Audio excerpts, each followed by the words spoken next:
네, 오늘은 히브리서 11장 17절부터 19절까지의 말씀을 가지고 믿음이 초월한 죽음이라는 제목으로 하나님 말씀 증거하도록 하겠습니다.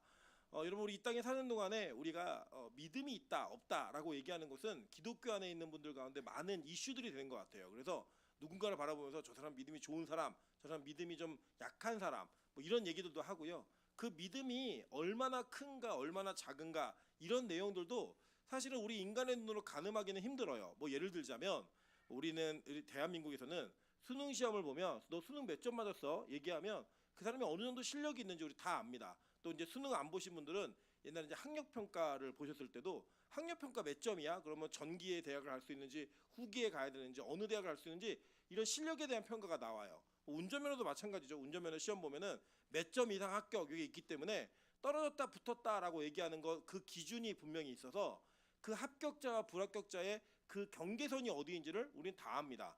예를 들면 저희 어머니 같은 경우는 이렇게 운전면허 시험을 보실 때 이론 시험을 모르셨는데 그 전 사람이 꼭꼭 찍어놓은 걸 그대로 이렇게 베꼈었더니 딱 82점 맞으셔가지고 합격하셨어요. 저희 아버님은 97점을 맞아가지고 이제 합격하셨는데 실기에서는 저희 아버님 9번 떨어지시고 어머니 한 번에 붙으셨던 이런 이제 이게 내용들이 있죠. 그리고 딱 그런 거 보면 우리는 누가 뭘 잘하나 못하나 이런 거를 어느 정도 예측할 수 있는 영역이 있어요. 근데 믿음이라는 건 그렇지 않더라는 거예요. 믿음이 몇 점짜리인가 우리 그걸 누가 얘기하겠어요. 여러분 가끔 누가 그러더라고요. 목사님이니까 믿음이 좋대요. 그러면 여러분 한번 생각해 보시면 대한민국에 있는 모든 목사가 대한민국에 있는 모든 집사보다 믿음이 다 좋다고 생각하십니까? 저는 그렇게 생각하지 않아요. 때로는 초신자의 믿음 또 어떻게 보면 불신자의 믿음도 기신자의 믿음보다 더 클 때가 있어요. 그리고 여러분 이거 만들어낸 얘기지만 어떤 그 교회 옆에 큰 나이트클럽이 들어왔다는 거예요. 그래서 이 나이트클럽이 매일 밤마다 쿵짝쿵짝 막 노래 나오고 막 레이저 쏘고 막 이러니까 교회에서 철야기도 하면서 주여 나이트클럽에 불이 나게 해달라고. 진짜 불이 난 거예요. 나이트클럽 사장이 그 교회 목사를 고소했습니다. 그리고 이제 재판정에 가가지고 최후 변론하는데 목사님 보고 최후 변론하라고 얘기했더니 목사님 일어나자마자 판사님 기도한다고 불이 나겠냐고 이렇게 얘기했다라는 에피소드가 있어요. 그럼 뭐냐면 이 나이트클럽 사장은 교회가 기도해서 불이 났다고 믿는 거예요. 믿음이 있는 거죠. 근데 목사는 기도한다고 불이 나겠냐고.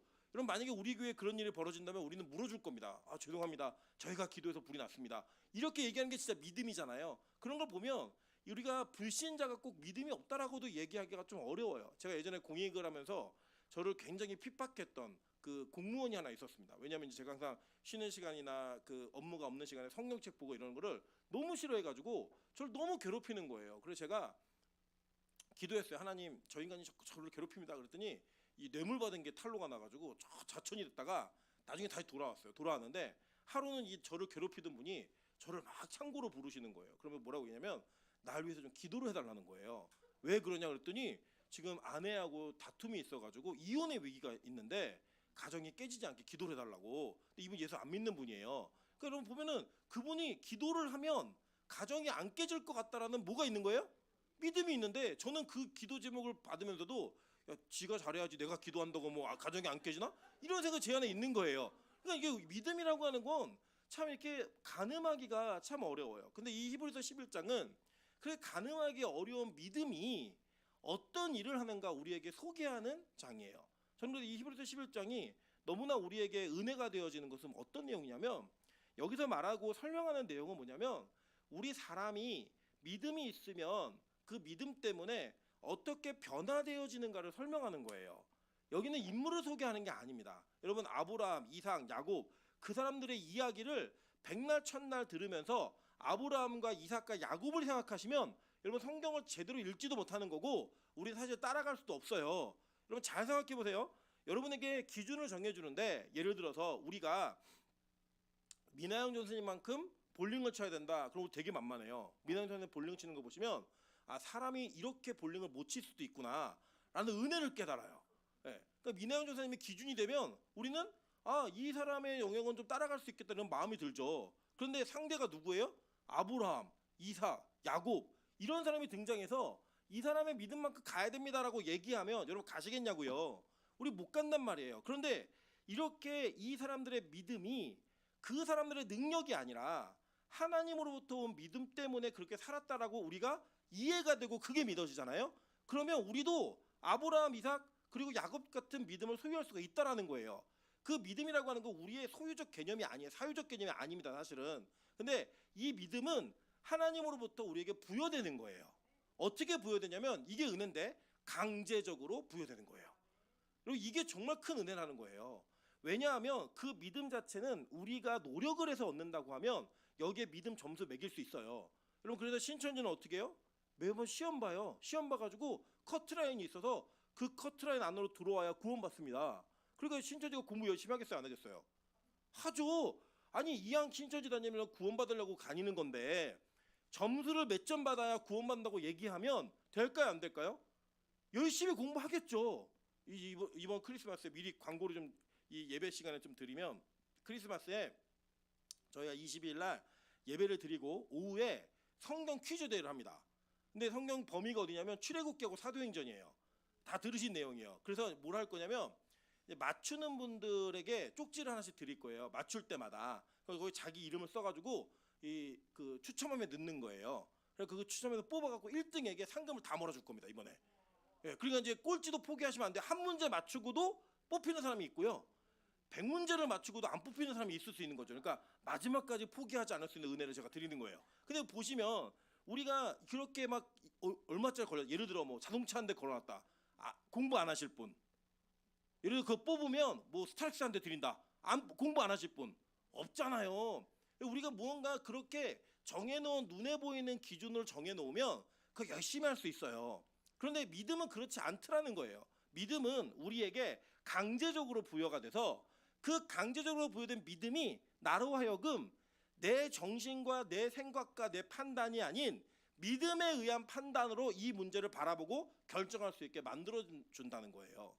저는 오늘 이 아브라함의 이야기를 살펴보시면서 그럼 과연 우리가 아브라함이 어떤 믿음에 붙들린 바 되었는데 죽음을 초월하는 믿음이 되었는가, 그 믿음 자체가 어떤 것을 초월하는데 죽음이라는 걸 초월해버리는 그런 믿음으로 나아가게 되는가, 이 믿음을 통하여 우리 모든 그리스도인들이 소유해야 될, 그리고 우리 모든 그리스도인들이 누려야 할 이 부활의 믿음이 어떻게 우리에게 자리 잡아야 되는지를 이 본문을 통해 한번 살펴보도록 하겠습니다. 자, 먼저 본문의 내용의 실제적인 배경들과 자세한 이야기들을 성경을 통해 한번 보도록 할게요. 창세기 22장 1절부터 2절입니다. 다 같이 한번 읽어보시겠습니다. 시작. 그 일 후에 하나님이 아브라함을 시험하시려고 그를 부르시되 아브라함아 하시니 그가 이르되 내가 여기 있나이다. 여호와께서 이르시되 내 아들 내 사랑하는 독자 이삭을 데리고 모리아 땅으로 가서 내가 내게 일러준 한 산 거기서 그를 번제로 드리라. 자, 이 그 일 이후에라고, 그 일 후에라고 얘기했죠, 본문에. 그 일이 무슨 일이에요? 이 아브라함과 블레셋 사람 아비멜렉, 블레셋 그 군대 왕인 아비멜렉과 그 계약 조건을 맺고 이 부엘세바라고 하는 그 지역을 이제 아브라함이 소유하게 됩니다. 그리고 그가 블레셋 땅에 거했을 때에 하나님이 이 세상에 있는 땅에 대한 영역을 허락해 주셨는데 그 모든 것이 다 누려진 거예요. 이제 아브라함에게는 땅도 생겼고, 물론 이 블레셋 땅은 계속 소유하지 못해요. 잠시 동안 내가 우거할 땅도 있었고, 그 대적들이라고 여겼던 위협적인 요소도 다 해결됐어요. 그리고 심지어는 아들도 나왔어요, 여러분. 100세의 아들을 얻었다니까요. 그러니까 이제 아브라함에게는 더 이상 뭘가를 바랄 만한 이 세상의 욕망과 욕구가 없는 상태인 거예요. 그런데 그때 하나님이 나타나셔가지고 뭐라고 얘기하시냐면 아브라함을 시험하시려고 야, 너 아들 내놔, 이 얘기를 하시는 거예요. 예. 여러분, 이게 얼마나 아브라함에게는 이게 정말로 청천벽력 같은 이야기냐면, 여러분 예를 들어 우리 인생에서 무언가를 가졌어도 나에게 큰 의미가 없는 게 있고, 무언가는 가졌을 때 나한테 큰 의미가 있는 게 있더라는 거예요. 그래서 제가 굉장히 많이 질타하는 비난을 받았던 게, 지난주인가 제가 설교하다가 하나님이 저한테 찬이나 찬소를 드리라고 하면 저는 부인은 드려도 애들은 못 드리겠다 얘기했더니 많은 비난과 질투와 고소 고발과 막 이런 것들의 협박들이 막 있었어요. 근데 이거 보면 우리가 인생에서 무언가나 이렇게 내어드릴 수 있는 게 있고 내어드릴 수 없는 게 있는데, 아브라함에게 이삭이라는 존재는 100살 때 얻은 이 세상에서는 불가능한 아이였다고요. 불가능한 아이. 근데 그 아이를 하나님이 바치라 그러는 거예요. 그러면 그때 아브라함에게 들었던 생각, 아브라함이 가졌던 고통과 이 고뇌는 우리가 상상하는 것 이상의 고통이었던 거예요. 여러분, 이게 하나님께서 명령하신 게 정당하지 않았어요. 왜 정당하지 않았냐면, 자, 레위기 20장 2절에 보면요, 뭐라고 얘기했냐면 너는 이스라엘 자손에게 또 이르라 그가 이스라엘 자손이든지 이스라엘에 거류하는 거류민이든지 그의 자식을 몰렉에게 주면 반드시 죽이되 그 지방 사람이 돌로 칠 것이요라고 얘기했어요. 그러니까 사람으로 드리는 제사, 특별히 이 자식을 가지고 드리는 제사를 하나님은 저주하셨고요, 혐오하셨어요. 그리고 그걸 하는 사람들 어떻게 하래요? 돌로 쳐 죽이라고 얘기했다고요. 그런데 이 아브라함이 그 산전수전 다 겪고 정말로 그 어려운 상황 가운데 얻은 아들을 하나님 바치라고 얘기했을 때 이게 명분이 안 받는 거예요. 예를 들면 하나님이 여러분에게 요구하시는 게 여러분 상식적으로 생각하지 마세요. 왜냐? 여러분 상식적인 것으로 하나님 요구하셔서 상식적인 걸 해내잖아요. 사실 그거 믿음 아니에요. 그럼 저는 부흥을 어떻게 정의하냐면 부흥은 우리의 계산을 뛰어넘는 게 부흥이에요. 예를 들면 여러분이 이렇게 생각할 수 있죠. 예를 들어 우리 교회가 지금 있는 돈을 다 내서 헌금합시다라고 얘기했을 때 우리가 지금 이 인원이면 한 100만 원은 나오겠다라고 생각할 수는 있잖아요. 근데 100만 원이 나왔어요. 그래서 저는 그 부흥이라고 생각하지 않아요. 얼마나 나냐? 3천만 원, 4천만 원 나오면 그렇게 많이 나왔어? 다 놀랄 만한 이런 일이 있어서 우리의 계산과 우리의 영역을 뛰어넘어야 그게 부흥이라고 저는 생각을 해요. 마찬가지예요. 여러분 우리의 수준에 맞추어서 상식적인 믿음의 그 요구를 하시잖아요, 하나님이. 그러면 그거 믿음 아니에요, 사실은. 왜냐? 우리는 하나님의 생각과 우리의 생각은 항상 차이가 있고 우리는 하나님 생각에 미쳐요, 못 미쳐요? 못 미친다고요. 예를 들면 전 진짜 이해가 안 가는 게 뭐냐면 제가 이제 이 교회에 부임한 지 6년, 이제 내년면 7년 차가 들어가요. 아닌가요? 6년 차가 들어가나요? 9, 10, 11, 12, 13, 14, 15, 7년 차 맞네요. 7년 차 들어가는데 우리 민정간사가 이 7년 차 동안 특세를 열심히 했거든요. 그런데 계속 요새 하는 얘기가 뭐냐면 이번 특세 자기 못 하겠다는 거예요. 맨날 나 자기는 자신이 없대. 어떻게 하냐고 난리가 났어요. 근데 보세요. 할 거예요. 그렇게 말을 한다고 못 하는 게 아닌데 우리가 항상 계산하는 게 뭐냐면 내 계산으로는 작년보다 한 살 더 늙었으니까 이번에 못 할 거야. 이 계산이 우리 안에 있어요, 없어요? 있어요. 그래서 못 하는 건 너무나 당연한 거라고요. 하나님이 이번에 너는 작년에 41살이었지만 이제 42살이니까 이번에는 특세를 일주일에 3번만 하도록 하여라. 이러면 얼마나 좋아요. 그렇게 하면 우리의 믿음의 수준은 내가 원하고 결정하는 수준만큼 하나님이 요구하신다 그러면 하나님과 문제가 생길 일이 있다 없다? 없다고요. 여러분 믿음은 그렇게 확인되는 게 아니라는 거예요. 믿음은 어떻게 확인되냐면 항상 하나님이 우리에게 원하시는 믿음은 우리의 수준보다 훨씬 높아요. 그래야 성장한다고요. 여러분 저는 안 해봤는데 이게 살 빼는 그 운동을 저희 동생이랑 사촌 동생이 하도 뚱뚱해가지고 저기 그 유명한 트레이너를 만나가지고 그걸 살 빼는 과정을 했는데 뭐라고 얘기하냐면 자기는 이거 10번밖에 못 든대요. 근데 정말 귀에다 대고 쌍욕을 한대요. 한 번 더 쌍욕을 한대. 그 욕을 먹으면 11번을 든대요.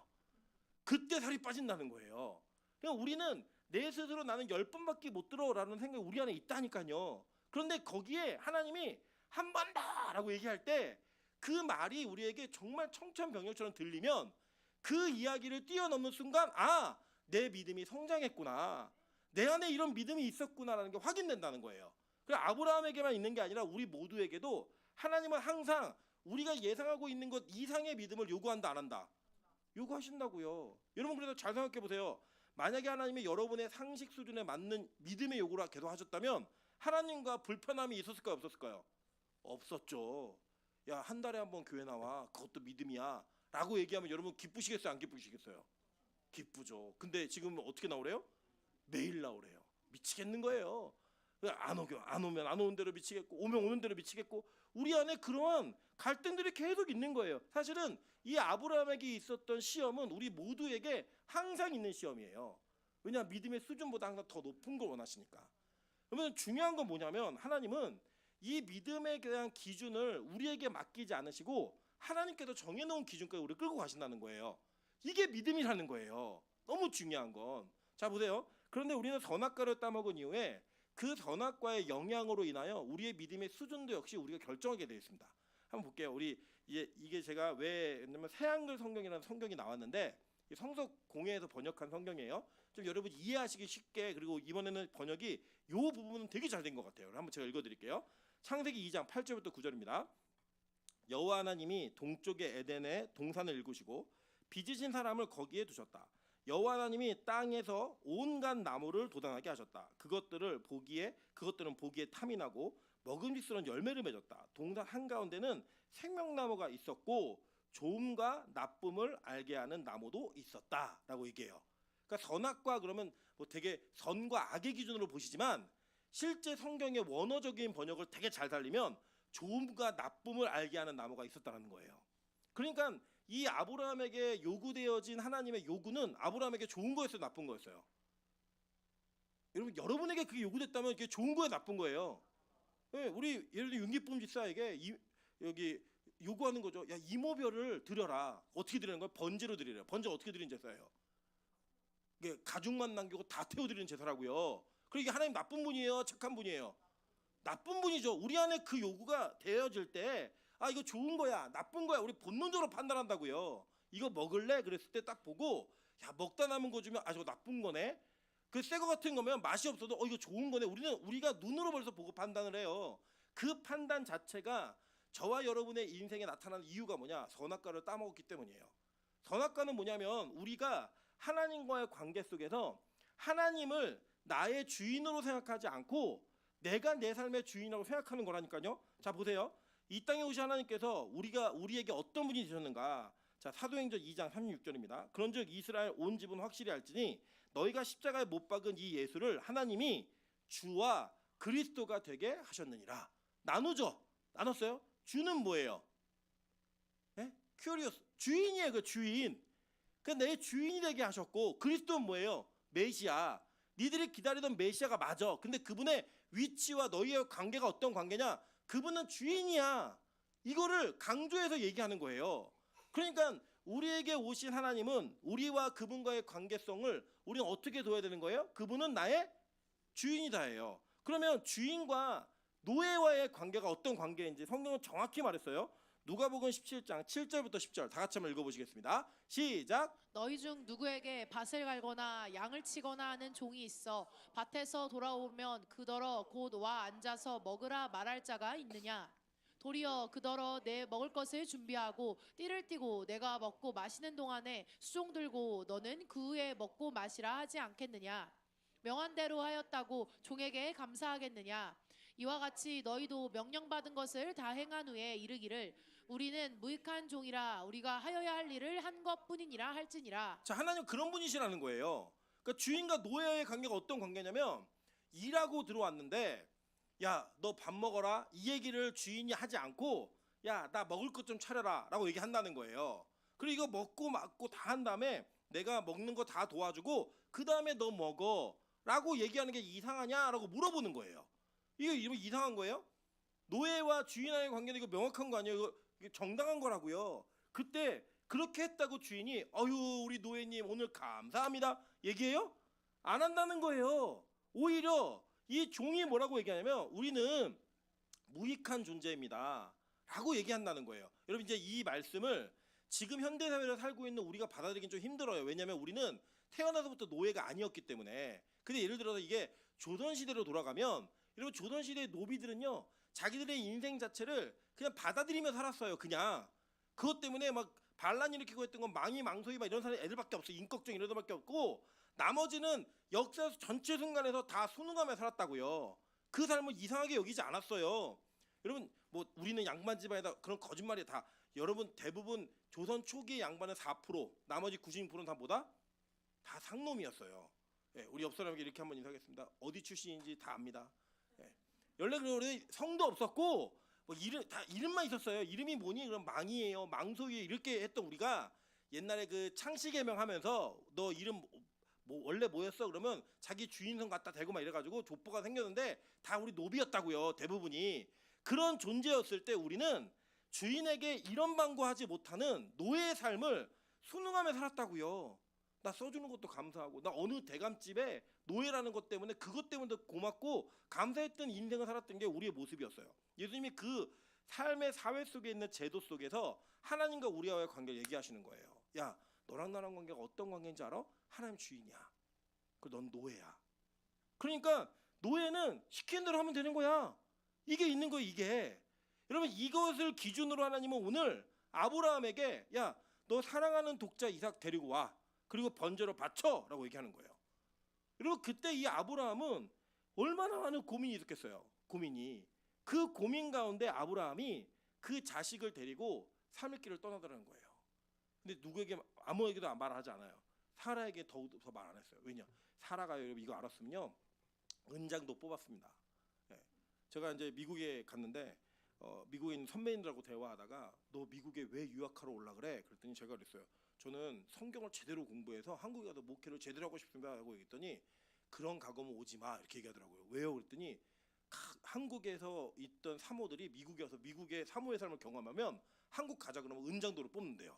나는 못 간다. 갈라면 니나 가라. 이러면서 다 남게 된다고 이런 얘기를 하더라고요. 왜냐? 이 사라의 입장에서는 이 아이를 어떻게 얻은 아이예요? 자기의 경수가 끊어졌어요. 폐경이 됐는데 하나님이 믿음으로 주신 아이라고요.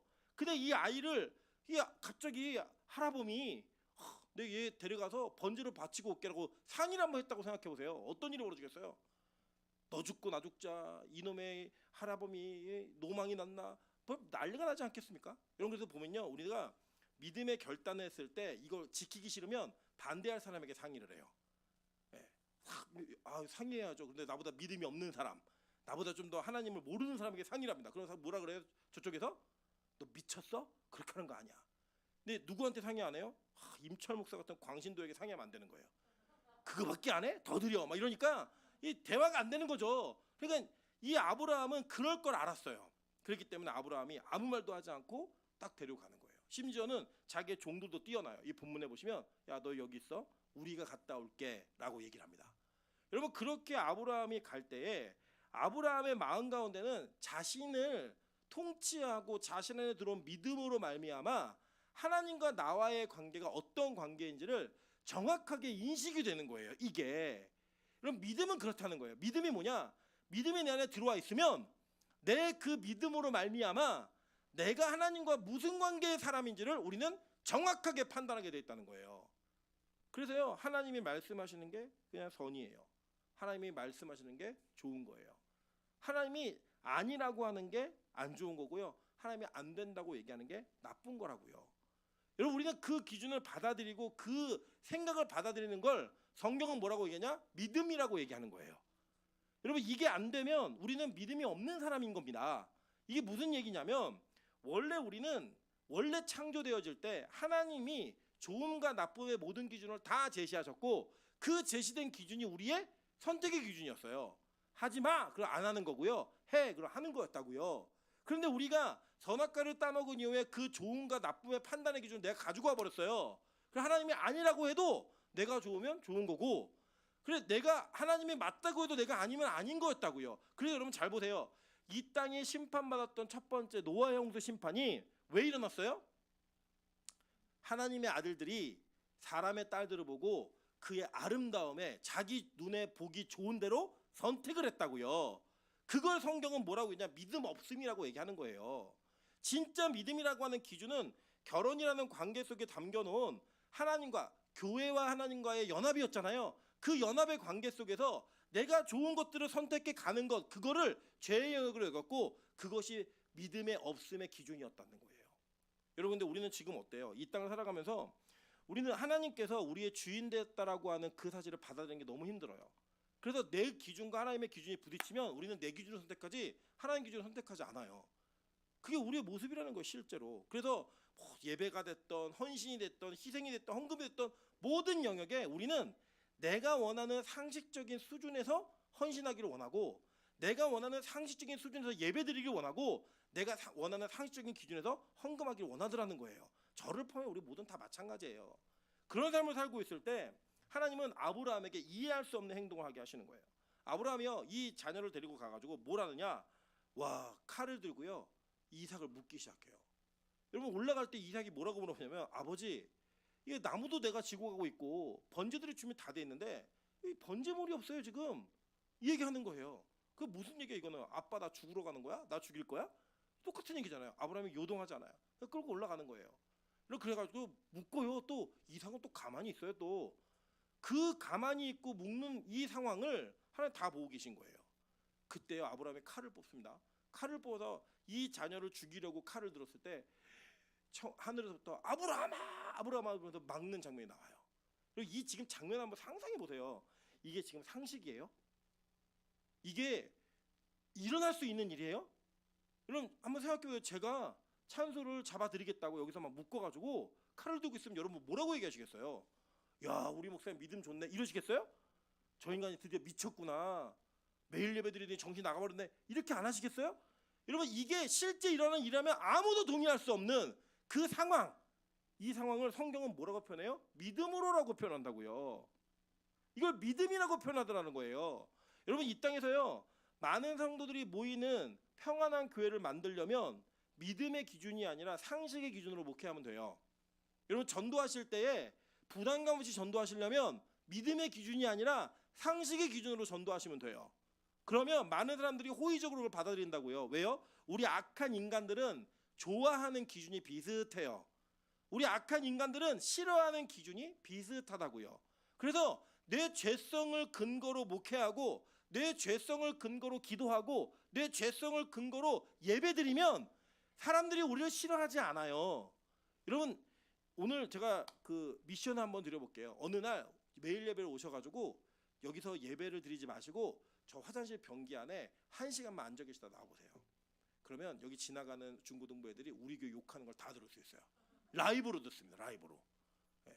제가 화장실에 앉아 있는데 미쳤나 봐. 저 소리 지르는 저 여자 뭐야? 누가 안에 소리 지르고 있다 여기 앞에서. 쥐야 그런데 화장실 다 들려요 라이브로. 그들이 볼 때 이들은 상식적이지 않는 거예요. 그 어떤 애는 그러더라고. 야 불 꺼놓고 저렇게 하고 너무 무서워 이상한 말해 막 이러는 거예요. 여러분 그걸 우리가 듣고 있으면 저들이 볼 때 우리는 정신 나간 사람들이라고요. 우리가 상식적으로 얘기하려면 우리는 그렇게 열심히 기도하면 안 돼요. 교양 있게 일주일에 딱 한 번 모여서 아주 간절한 예배 딱 드리고 세상 사람들이 볼 때 저렇게 드려야 매력 있지, 저렇게 드려야 현실적이지, 저렇게 드리는 게 상식적이지라는 그 믿음의 수준으로 가면 우리는 하나님께서 정해놓으신 믿음이라는 기준에 단 한 번도 터치될 수 없는 인간들이라고요. 여러분 그래서 목회는 하나님 기준으로 해야 돼요. 믿음의 수준은 하나님의 수준으로 받아야 돼요. 여러분 제가 제일 부럽진 않은데 가끔씩은 이거 뭐지라는 생각이 들 때가 언제냐면 가끔 친구 목사님끼리 모여가지고 우리 교회 이번에 세례 몇 명 준다 얘기하면 되게 그게 좀 마음에 좀 서늘함이 있어요. 왜냐면 나만 너무 엄밀한 기준을 갖고 얘기하는 거 아닐까, 나만 너무 철저한 기준을 제시하는 게 아닐까라고 하는 그런 제 안에 이 갈등들이 있어요. 그때마다 제가 각오하고 결단하는 건 뭐냐면 하나님 이 땅에서 예수 믿음이라는 그 전제 문장을 너무 남발하고 있을 때 어떤 교회는 좀 그것을 철저히 검증하고 진짜 믿음 있는 사람이 감격 있는 세례를 받는 그 교회는 한 교회는 있어야 되지 않을까? 라는 그 생각으로 제가 꾹 누르면 참아요. 그때마다 제 안에도 왜 세례 주고 싶은 마음이 없겠어요. 그 목사가 어떤 영혼에게 예수 믿는 사람입니다라고 하는 공적인 선포라는 그 감격이 얼마나 큰데요. 근데 그거를 우리 교회 교인들에게 제가 할 수 없다라는 그 자체는 너무나 제 안에 있는 이 갈등을 불러일으켜요. 그런데 그때마다 누르는 게 뭐냐면 아니야, 정말 상식적으로 하면 안 되고 진짜 하나님 원하시는 믿음의 기준으로 해야 돼. 이게 제 안에 있는 거예요. 여러분 매일 예배는 제가 드리고 싶을까요? 저는 여러분 우리가 이해하시지만 새로 오시는 전도사님 네 분이 매일 예배 드리는 교회가 좋아서 선택을 했다는 게 다 놀래요. 다 놀라는 게 뭐죠? 본인들도 이게 당연하지가 않은 거예요. 예배 드리고 있는 사람조차도. 심지어 그랬어요. 여기 오시는 사모님이 어렸을 때부터 매일 예배 드리는 교회가 꿈이었다 그랬더니 우리 민정관사가 꿈은 꿈으로 남기는 게 좋다는 거예요. 이루어지면 괴롭다는 거예요. 여러분 왜요? 본인이 해보니까 너무 괴로운 거예요 이게. 그런데 그거를 하나님이 하게 하시는 그게 뭐예요? 믿음이라는 거예요. 나는 싫은데 여러분 우리가 하나님의 믿음의 길을 가는 걸 좋아한다고요? 여러분 예수님도 십자가 지는 걸 거부하셨어요. 하나님 나 너무 싫어요. 그런데 내 원대로 마시고 아버지의 뜻대로 하세요라는 믿음의 기도를 모범으로 보이셨지만 그 전제는 뭐예요? 하나님 이 잔을 내게서 옮길 수 있으면 좀 옮겨주세요. 이 기도를 했다고요. 왜요? 우리가 똑같은 마음이셨고 인성이 있는 분이었기 때문에. 우리 싫다니까요. 근데 그것을 하라고 할 때 하는 게 진짜 믿음이라고 성경은 얘기하는 거예요. 그래 아브라함을 소개할 때 여러분 아브라함을 소개할 때 우리는 좋은 사람, 믿음 있는 사람이나 전제를 깔고 보니까 좋은 거죠. 실제 그 장면이 여기 일어난다? 이거는 진짜 이상한 상황이라고요. 말도 안 되는 상황이고 받아들일 수 없는 상황이에요. 직장 생활을 다 하고 지친 몸을 이끌고 교회 와서 예배드려라고 얘기하는 목사는 쉬울까요? 그렇지 않아요. 여러분 하루 종일 우리 교회는 전부가 다 일을 하시잖아요. 일하시는 분들이 예배 끝나고 교회에 와서 예배를 드리시라고 말하고는 그 시스템을 만들어 놓은 목사는 이게 편할까요? 그렇지 않다고요. 그렇지 않음에도 불구하고 하나님이 우리에게 요구하신 그 믿음의 기준을 우리가 따라갈 수 없으니까 하나님의 믿음을 불러일으켜 주는 거예요. 넣어줘서 이것을 가능하게 만드시는 거라고요. 우리 옆 사람에게 인사하겠습니다. 나 제정신 들어오면 교회 옮깁니다. 여러분 제정신 들어오면 교회 옮겨요. 우리 원래 내 정신으로 돌아오면. 근데 그게 어떤 상태예요? 선악과를 따먹어서 좋은 것과 나쁜 것을 내가 구분하는 상태. 그 상태가 되면 이 교회 못 따진다고요. 그런데 우리에게 뭘 주신 거예요? 믿음을 주셔서 그 일을 하게 하시는 거예요. 내가 원하는 좋음이 아니라 하나님이 원하시는 좋음을 선택하는 자로 우리를 부르셨다라는 거예요. 그래서 우리가 이 금요철에 예배를 드리는 거예요. 그래서 그 믿음이 우리로 하여금 순종이라고 하는 것을 이끌어내는 겁니다.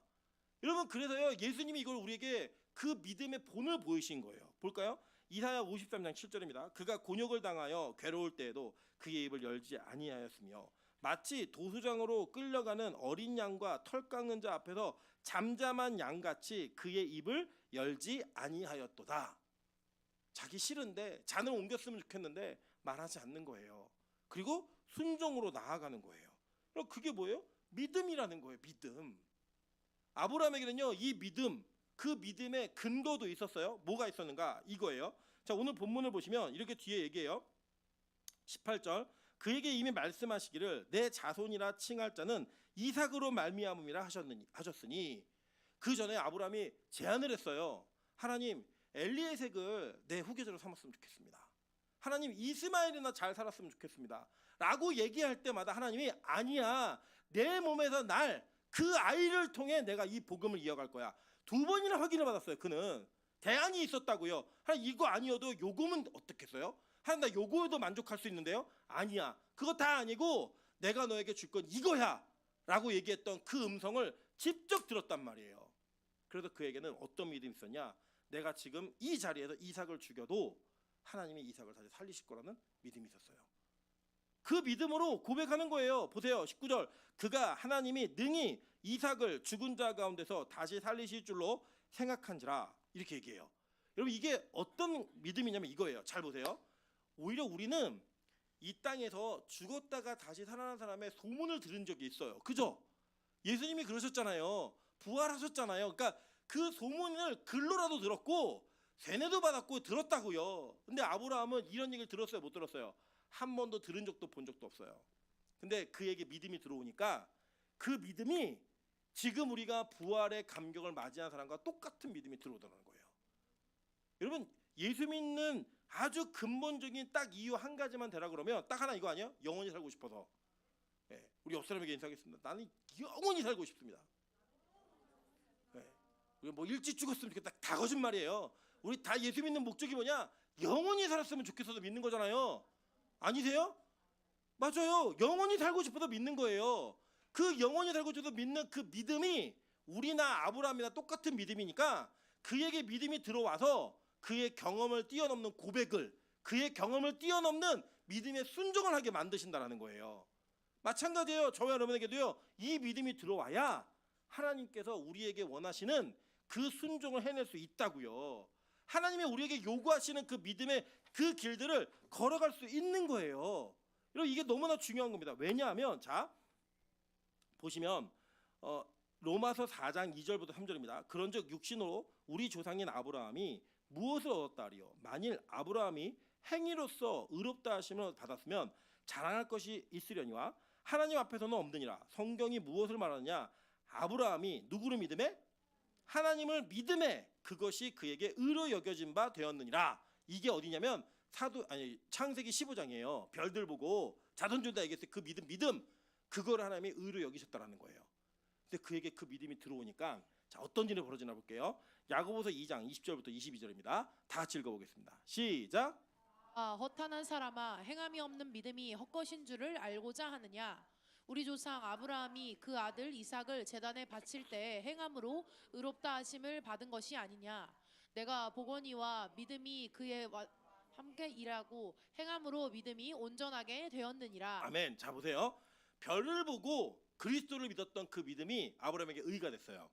근데 그 의가 그에게 들어오니까 그는 자신의 아들을 바치는 믿음까지 나아가는 거예요.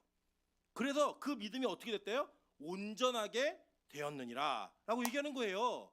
그러니까 여러분, 원칙적으로는요, 우리가 믿음만 있으면 구원 받아요. 아멘. 여러분, 예수님의 오른편에 있다가 구원받은 강도에게 행함이 있었어요, 없었어요? 없었다고요. 근데 그는 구원 받았어요, 못 받았어요? 받았어요. 그 전제예요.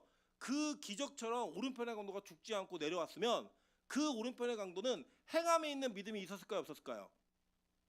안 죽었으면, 만약에 내려왔으면 그의 삶 속에 행함이 있었을까요, 없었을까요?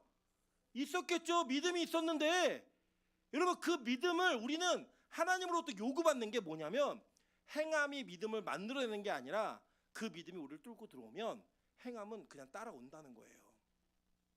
따라온다는 거예요. 근데 이 아브라함에게 들어왔던 믿음은 어떤 믿음이냐? 그러니까 죄의 권세인 사망을 뛰어넘는 믿음이었어요. 죄를 짓고 그 죄의 결론을 얻는 건 뭐예요? 사망인데, 그 사망에 벌벌벌 떨고 무서워하고 두려워하는 우리들에게 하나님 믿음을 불어넣으셔서 죽어도 다시 산다는 믿음이 생기면 그 죽음을 뛰어넘는 거예요.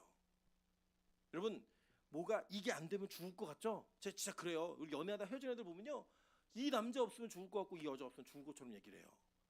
직장을 갔다가 직장을 잃어버리잖아요. 그거 없으면 죽을 것 같아요. 그리고 어떤 상황 속에 내가 원하는 것들이 이루어지지 않으면 그것 때문에 죽을 것 같다고요. 그런 죽음에 대한 그 공포가 믿음이라고 하는 것을 버리고 그 죽음과 타협을 하게 되어 있는 거예요. 하나님, 내가 주일 예배만 안 드리면 이 직장 유지할 수 있고요. 하나님, 내가 조금만 내 삶에서 헌신을 좀 빼면 내가 이 경제적인 삶을 유지할 수 있을 것 같아요. 라고 하는 그 변명과 그 타협으로 우리는 항상 뭐랑 타협하냐? 죽음과 타협하는 거예요. 죽을 것 같거든요. 여러분, 에서가 뭐 때문에 타협했어요? 배고파 죽을 것 같았어요. 나 죽을 것 같아. 장자권 내가 너 줄 테니 그거 팥죽 한 그릇만 주라. 그게 죽을 것 같아서 타협한 거예요. 우리 모두는 그거에 대한 공포가 있다고, 공포가. 오늘 우리 희연 집사가 탁 찬양인도하고 눈물이 그런 걸 하면서 상황 속에서 변하지 않는 믿음을 소유했다고 얘기하는데, 왜 그러냐면 기도 부탁을 드리는 거예요. 우리 명수 집사가 내년에 직장 재계약이 안 됐어요, 오늘. 그리고 우리 희연 집사도 자기가 하고 있던 소소한 일거리 과외가 이번에 다 끊어졌어요. 근데 지금 호황이는 나오려고 그래요. 여러분, 옛날 같았으면 이 집이 우울해야 돼요. 근데 괜찮대요. 하나님 뭔가 예비하실 게 있을 거예요. 그 제가 물어봤어요. 야, 저기 명수 집사 그렇게 튀길 줄 알아? 물어봤어요. 그래서 제가 막 웃었는데, 이 자기의 삶 가운데 우리가 원하지 않는 상황들이 다가온다고요. 내가 나는 이거는 정말 있어야 되는데, 난 요거 있어야 최소한의 삶이 유지가 되는데, 그런 걸 뺏어가시는 하나님이 우리에게 자신에 대한 믿음의 순종을 확인하고 스스로 자기의 믿음을 확인하시기 위해 그것을 요구하시고 그 상황을 벌릴 때가 있어요. 근데 여러분 잘 보세요. 그때 하나님은 우리의 환경과 우리의 상황을 지키시는 분이 아니라 우리의 믿음을 지키시는 분이라고요. 저는 이 가정에 정말 귀한 은혜가 있을 거라고 믿어요. 그게 믿음인 거예요. 이러면 안 되는데, 이 상황이 아닌데. 그런데 하나님은 거기 뒤에 숨겨놓으신 여호와 이레가 있다고요. 미리 예비해 놓으신 하나님의 계획과 과정이 있다고요. 그게 채워지는 은혜가 있기를 소망합니다. 여러분, 그게 바로 저와 여러분이 가져야 되는 믿음인 거예요. 그것은 내가 이거 없으면 죽을 것 같아, 이거 없으면 안 될 것 같아 라는 상황을 뛰어넘게 만드신다고요. 그 상황을 뛰어넘을 때마다 우리 뭘 확인하는 거냐면, 내가 진짜 믿음이 생겼네, 진짜 믿음이 들어왔네, 이게 생기는 거예요. 오늘 우리 동화 형제가 철야 기도를 오랜만에 왔는데요. 우리 동화 형제가 박사학위 논문이 오늘 통과가 됐어요. 근데 어떻게 통과되냐면 은혜로 통과가 됐어요. 원래 기준이면 불합격돼야 되는 원고예요. 실수를 해가지고. 그런데 통과가 됐어요. 저는 이게 왜 감사하냐면, 만약에 우리 동아형제가 원래 꼼꼼하고 세심한 성격이라 모든 걸 다 자기가 원하는 열심만큼 완벽하게 해내서 그걸 하잖아요. 그러면 절대 하나님 은혜라고 생각하지 않았을 거예요. 내가 열심히 했더니 이게 됐네, 그랬을 거예요. 그런데 안 되는 건데 하나님 되게 하셨어요. 지난번에 학회 논문도 안 되는 건데 하나님 되게 하셨어요. 안 되는 게 되니까 이게 어떤 일이 벌어졌냐면, 지금 동아형제네 집안에서는 서근영 사모가 구세주예요. 서근영 사모 만나갖고 박사도 되고 학교도 가고 교수생활도 하고 난리예요. 지금 두 번째 세이비어가 생겼어요. 두 번째 구원주가. 그런데 제가 볼 때는 그게 아니고요, 동아형제에게 하나님이 한 가지를 꼭 알려주고 싶으신 거예요. 야, 이거 다 하나님 은혜로 되는 거야. 네 실력 아니야. 그게 믿어지고 고백이 되었잖아요. 그게 바로 믿음인 거예요. 나는 할 수 없는데 하나님이 내 상황을 이렇게 이끌어 가시네. 그리고 그걸 따라갈 수 있는 거, 그게 믿음이라고요. 여러분, 저는 우리 교회가 이런 교회였으면 좋겠어요. 우리 교인들의 수준과 실력으로 이거 할 수 없는 건데, 이거는 안 가능하지 않은 일인데, 근데 믿음이 들어오니까 그 믿음이 나로 하여금 내 스스로 노력해도 할 수 없는 일들을 하게 만드시는 그 희생과 헌신이 우리 교회 가운데 있었으면 좋겠는 거예요. 여러분, 세상의 교회가 지금 다 어렵다고 얘기를 해요. 지금 다 너무 힘들고 어려운 상황이라고 사회도 다 얘기를 하고요. 내년도 그렇게 밝지 않아요. 대통령 하나 바뀐다고 해도 여러분, 그게 큰 변화를 주지 못할 만큼 한국 경제의 기반이 너무나 많이 무너져 있고 세계 경제가 그렇게 만만하지가 않은 상황이에요. 그때요, 교회들이 다 지금 내년에 큰일 났다라고 얘기하고요, 사회의 기업도 다 큰일 났다고 얘기합니다. 저는 그 큰일 난 상황이 좀 괜찮아 보여요. 왜 괜찮아 보이냐면, 우리의 믿음을 확인하는 시기겠구나. 우리 빛가소금교회 성도들의 믿음을 확인할 수 있는 시기겠구나. 왜요? 믿음으로 생각하면 이걸 할 수 있는, 믿음이 없이 생각하면 내년에 큰일 났어요 진짜. 그런데 믿음을 생각하면 그 믿음이 내년을 넉넉히 이기게 하실 거예요. 넉넉히 견뎌가게 하실 거예요. 그래서 정말 할 수 없는 것, 그걸 바치는, 여러분, 이 아브라함에게 이 믿음은 무슨 믿음이었냐? 부활의 믿음이었다고요. 그에게 믿음이 들어오니까 뭘 뛰어넘어요? 죽음을 초월해 버리는 거예요. 죽음? 아무것도 아니야. 내 새끼가 죽어? 아무것도 아니야. 이번에 저희 찬수가 노로바이러스 때문에 하루 밤 내내 토를 8번을 하고 병원에 입원해가지고 이제 입원에 가 있는데요. 저희 아내가 너무너무 힘들고 괴로워하는 거예요. 왜냐면 저희 아내가 또 워킹맘이잖아요. 그러니까 자기 일하는 것 때문에 못 돌봐가지고 이렇게 아이가 아픈가 싶으니까 일도 그만두고 싶고 막 우울한 거예요. 그래서 제가 이랬어요. 야, 크다 보면 애들이 아픈 시기도 있고 우리가 다 못 돌볼 수도 있어. 근데 하나님이 키우신 아이잖아. 하나님이 키우신 아이잖아. 여러분, 생각을 해보면 그 엄마는 엄마들이라고 아빠도 나와 있으니까 저희 아이들은 사실 야간에 방치가 돼 있는 애들이에요. 주변에 돕지 않으면 키울 수 없는 애들이라고요. 근데 저는 이 과정을 통해 찬수찬에게 믿음이 생겼으면 좋겠어요. 우리는 방치되어 있는 아이들인데 하나님이 우리를 돌보시는구나. 하나님, 그 믿음이 들어오면 그 상황을 감사함으로 받아들이게 돼 있다니까요. 제가 생각해보면 저희 어머니가 그러셨어요. 안 계셨어요 집에. 저는 5살 6살 때 라면을 끓이고 계란 후라이 할 줄 알았다니까요. 먹고 살려면 그게 제가 해야 되는 일이었어요. 그런데 저는 한 번도 그게 원망스럽지 않았어요. 저는 그게 제가 철이 들었기 때문이 아니고요, 하나님이 저에게 그때부터 믿음을 주셨기 때문에 그게 가능하다고 생각하는 거예요. 우리 아이가 우리 남편이 우리 아내가 그런 얘기, 여러분, 사람의 성숙함으로 이 땅에 믿음 생활 한다고요? 저는 그런 일 없다고 생각해요. 왜냐? 믿음이 상식적이지 않아요. 그런데 하나님이 우리에게 믿음을 주시면 그걸 초월하고 뛰어넘는 게 있다고요. 저는요, 임찬수처럼 복받은 아이 없다고 생각해요. 어렸을 때부터 예배를 드리며 살 수 있고, 그래도 아버지 어머니가 예배를 드리는 거에 목숨을 걸어서 최우선순위로 그 아이들을 뛰어넘고 살아갈 때, 믿음이 있으면 저렇게 살 수 있구나, 그걸 어렸을 때부터 눈으로 보는 거예요. 저 아이들에게 믿음의 기준은 그렇게 되겠죠. 저희 어머니를 기준으로 제가 이렇게 사는 것처럼, 여러분, 저는 그게 복이라고 생각하는 거예요. 그러니까 이 세상의 삶을 뛰어넘는 거죠. 여러분, 그 삶을 뛰어넘다 보면 뭐까지도 뛰어넘냐? 죽음까지도 뛰어넘는 거예요. 아브라함이 우여곡절 다 겪고요, 마지막에 뛰어넘는 게 뭐예요? 죽음을 뛰어넘는 거예요. 그 누구의 죽음? 사랑하는 아들의 죽음. 그걸 뛰어넘는 거예요. 하나님이요, 그걸 넘어서 우리를 사랑하시고 우리를 구원하신 거라고요. 그래서 자기의 외아들 독자 예수 그리스도를 십자가에 달아버릴 수 있었던 거예요. 그 죽음을 뛰어넘는 믿음이 그 죽음을 뛰어넘는 사랑으로 우리에게 다가오는 거라고요. 성경이 우리에게 그것을 시사하고 있는 겁니다. 어떤 믿음으로 어떤 사랑으로 우리를 구원하셨는지, 우리가 어떻게 구원받는 자가 되었는지 그걸 보이는 거예요. 저는 우리 빛과 소금이 이런 믿음 있는 교회 됐으면 좋겠어요. 이 시대에 이게 사람들이 그러거든요. 이제 옛날의 교인들에 비하면 지금 한국교회 교인들이 약해 빠졌어, 이런 얘기 되게 많이 해요. 그래서 옛날에 중고등부 아이들 가르치듯이 대학부를 가르쳐야 되고, 옛날에 중고등부 가르치듯이 초등부 가르치듯이 중고등부를 가르쳐야 된대요. 믿음의 수준이 낮아져가지고. 그런 얘기들을 다 합니다. 다 하는 이 시기에 저는 좀 거꾸로인 교회가 있었으면 좋겠어요. 거꾸로인 교회 어떤 교회냐, 진짜 권사님들이 우리 주일학교 아이들에게 말씀을 가르칠 수 있고, 진짜 삶의 영역들을 뛰어넘어서 죽음까지도 뛰어넘는 그 힘을 보일 수 있는, 믿음을 보일 수 있는 그 믿음이 우리 권사님들에게 먼저 있었으면 좋겠어요. 그리고 우리 청년들이 권사님들을 보고 나도 우리 어머니처럼 살아야지, 나도 저 권사님처럼 살아야지, 하나님 나에게도 저 권사님에게 있는 믿음을 주세요 라고 하는 그 믿음의 모델이 되셨으면 좋겠다고요. 마찬가지예요. 우리 유초등부 아이들이 우리 청년들을 보면서 하나님, 저도 우리 간사님 같은, 우리 전사님 같은, 우리 이모 같은, 선생님 같은 그런 믿음을 주세요 라고 말할 수 있는 그런 교회였으면 좋겠어요. 여러분, 저는 그런 교회가 될 수만 있다면 하나님께서 이 교회를 귀하게 쓰실 거라고 믿습니다. 죽음을 초월하는 믿음이 소유된 교회. 여러분, 우리 부모님들 잘 들으세요.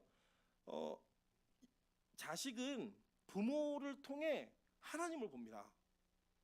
자식은 부모의 믿음을 보고 하나님과의 믿음을 결정해요. 우리 엄마 아빠가 이렇게 살았으니까 나도 그렇게 살아야지. 여러분, 제가 정말 큰 유익이 하나 있더라고요. 제가 제 친구들 중에 목회를 제일 빡세게 해요. 그런데 저는 저희 어머니를 보면 저는 너무 설렁한 믿음을 가지고 있어요. 저는 또 더 살려야 된다는 생각이 항상 있는 거예요. 그걸 심어주는 게, 그거를 저는 유산으로 받은 게 제일 큰 은혜라고 생각해요. 저는 저희 어머니와 목회의 결도 다르고 목회 방향도 다를 수 있어요. 그런데 딱 한 가지, 하나님을 사랑하는 마음으로 가졌던 믿음이 저희 어머니의 목회와 인생의 걸음을 어떻게 걷게 했는가, 그거 하나로 저는 어머니에게 받을 거 다 받았어요. 아니, 정말 귀한 걸 받았다고 생각해요. 저 이거 찬수찬에게 그대로 물려줄 거예요. 아니, 어쩌면 더 크게 만들어서 물려주고 싶은 게 제 마음이에요. 여러분, 우리 교회도 그런 부모들이 나왔으면 좋겠어요. 우리 어머니, 우리 아버지 생각해 보면 내가 이렇게 예배드려서 안 되겠지, 이렇게 헌신해서 안 되겠지. 그 믿음을 전달해 줄 수 있는 믿음을 지금 만드시라고요. 아브라함처럼. 여러분, 그게 있는데 아브라함의 능력이 아니라 무슨 능력이었어요? 하늘로부터 온 믿음 때문에. 여러분, 그 믿음이 오늘 이 밤에 여러분의 가슴 속으로 강제로 뚫고 들어올 수 있는 은혜가 있길 소망합니다. 그 믿음이 소유되어질 때 빛과 소금 교회가 이 믿음의 모델이 될 수 있는 교회가 되기를 소망합니다. 하나님, 우리의 힘은 부족합니다. 할 수 없습니다. 그러나 예수의 이름을 붙들고 그 믿음이 우리 안에 생기니 죽음을 뛰어넘는 믿음이 우리에게 생겼습니다. 이걸 초월하는, 세상을 초월하는 믿음을 소유할 수 있는 우리 교회가 될 수 있게 도와달라고 우리 기도하며 주님 앞에 나아가도록 하겠습니다. 우리 찬양으로 기도합니다. 우리 예수 이름 높이 때 이 찬양에 보면 나의 계획이 실패하고, 2절 가사인데요, 나의 계획이 실패하고 나의 삶의 모든 계획이 무너졌을 때 죽음까지도 힘을 잃고 우리가 그 예수 이름을 부르면서 진짜 복이 있다라고 말할 수 있는 믿음이 생긴다고 성경은, 우리 찬송은 우리에게 얘기하고 있거든요. 하나님, 우리가 기도할 때, 이 찬양의 가사를 부를 때 기도하는 마음으로 이 고백을 할 수 있게 도와주십시오. 찬양 한 곡이 우리의 기도가 될 수 있게 도와달라고 우리 찬양 기도하는 마음으로 찬양하도록 하겠습니다.